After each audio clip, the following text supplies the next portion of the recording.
नमस्कार, वंदे मातरम, जय हिंद दोस्तों। मैं सुरेंद्र सिंह सुपर एजुकेशन के स्टडी प्लेटफॉर्म में आपका स्वागत करता हूं। सीटेट में पूछे गए ईवीएस के कुछ पक्षियों पे क्वेश्चन देखेंगे, क्या क्या क्वेश्चन बन सकते हैं और क्या क्या क्वेश्चन आए हैं।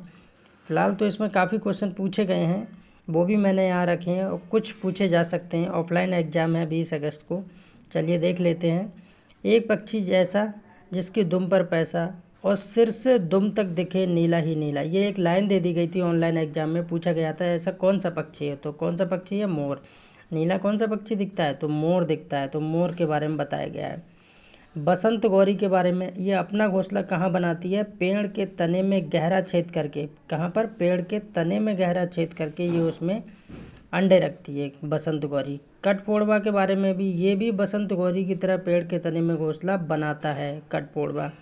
शक्करखोरा, जिसको सूर्य पक्षी भी यानी सन बर्ड भी बोलते हैं, किसी छोटे पेड़ या झाड़ी की, देखा होगा छोटे पेड़ और झाड़ी की डाली पर अपना लटकता हुआ घोंसला बनाती है ये शक्करखोरा।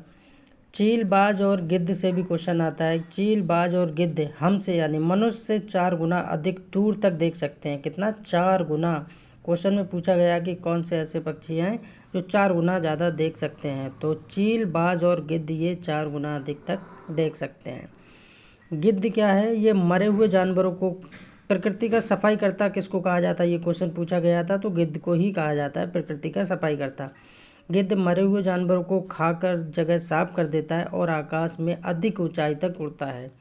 गिद्ध के बारे में एक लाइन और है कि ज़मीन पर पड़ी कोई चीज़ किसी चील को 1 से 2 किलोमीटर की दूरी से दिखाई देती है। ये बहुत दूर से आकाश में उड़ते हुए अंदाज़ा लगा लेता है, 1 से 2 किलोमीटर की दूरी से वो देख भी लेता है। दर्जन चिड़िया या दर्जी चिड़िया, दोनों नाम एनसीईआरटी में दिए हैं।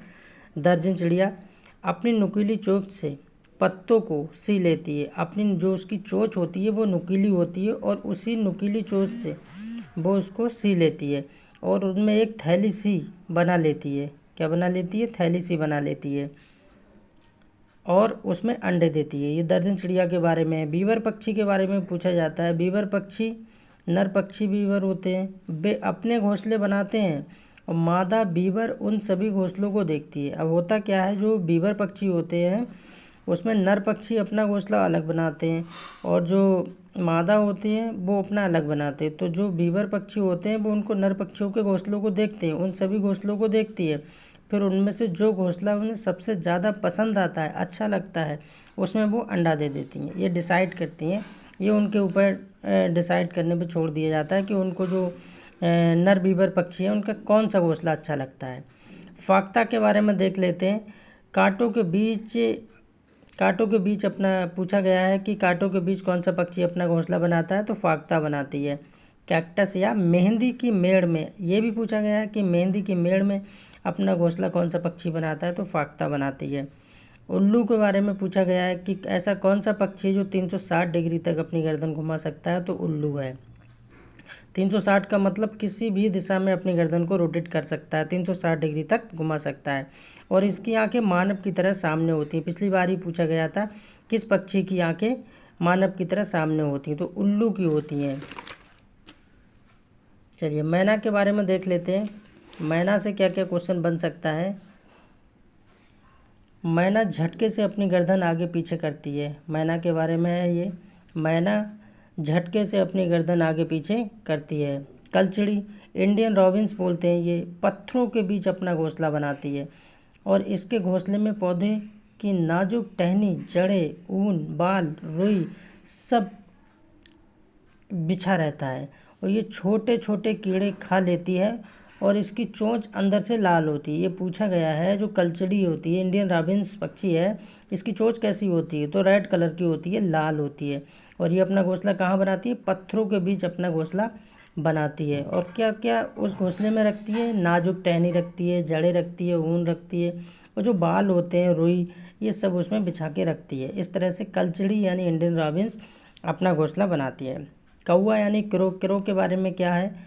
ये कौवा के घोंसले में लोहे के तार, किसके? लोहे के तार और लकड़ी की टहनियाँ जैसी चीज़ें भी होती हैं। कौवा पेड़ की सबसे ऊंची डाल पर अपना घोंसला बनाता है। ये सीटेट में पूछा गया है कि ऐसा कौन सा पक्षी है जो सबसे ऊंची डाल पर अपना घोंसला बनाता है। तो कौवा है। कौवा पेड़ की सबसे ऊंची डाल पर अपना घोंसला बनाता है।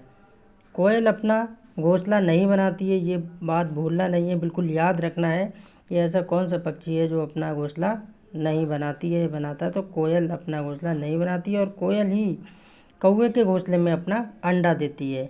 कौवा अपने अंडों के साथ साथ कोयल के अंडों की भी देखभाल करता है, ये भी ध्यान रखता है, इसीलिए कोयल कौवे के घोंसले में अंडा देती है। गौरैया के बारे में क्या क्वेश्चन बन सकता है?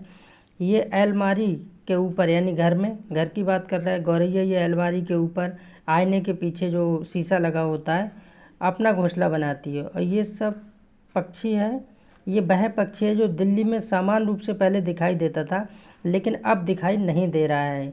बढ़ती पॉपुलेशन और बढ़ती जनसंख्या के कारण गौरैया दिवस भी मनाया जाता है, इसीलिए 20 मार्च को गौरैया दिवस मनाया जाता है। सरकार ने यह निर्णय लिया था कि गौरैया बहुत ख़त्म होती जा रही है, इसलिए लोगों को जागरूक किया जाए, ज़्यादा से ज़्यादा लोगों को समझाया जाए, बताया जाए गौरैया के बारे में। 20 मार्च को गौरैया दिवस मनाया जाता है।